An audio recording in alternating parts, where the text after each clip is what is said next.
Hello friends, welcome to my channel cooking and beyond by Indhuji. இன்றைக்கி தக்காளி பருப்பு போட்டு நான் ரசம் வச்சுருக்கேன். நான் பருப்பில் கொஞ்சம் பூண்டு பெருங்காயம் போட்டு வேக வச்சு நல்லா கடைஞ்சி எடுத்துட்டேன். மேலோட இருக்க தண்ணி மட்டும் தான் நான் யூஸ் பண்ண போகிறேன். ஒரு கடாயில் எண்ணெய் போட்டு கடுகு வெந்தயம் காஞ்ச மிளகாய் கருவேப்பிலை இதெல்லாம் போட்டு நல்லா இது வதக்கிட்டு தக்காளியை நல்லா வதக்கிட்டு இந்த புளியை கரைச்சி வச்சுருக்கோம் இல்லைங்களா, அது உப்பு போட்டு அது நல்லா வடிகட்டி அதில் ஊற்றிட்டேன். அதை ஒன்றமாக கொதித்து வர சொல்ல நம்ம பருப்பு இது ரசப்பொடியை ஆட் பண்ணணும். ரசப்பொடியை ஆட் பண்ணி கொஞ்சம் தண்ணியை ஊற்றிக்கோங்க. அது கொஞ்சம் கொதிக்கிறதுக்கு நம்ம டைம் தரணும். இது கொதித்து வர சொல்ல நம்ம என்ன பண்ணணும்னா, நல்லா அந்த ரசம் வாசனை லைட்டாக அந்த பொடி வாசனை வரும்.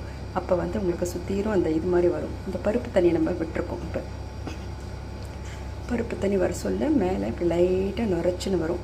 அது அப்போ ரசம் ரெடின்னு அர்த்தம். பாருங்கள், லைட்டாக கொதிக்குது இல்லைங்களா. இப்போ ரசம் தயார்.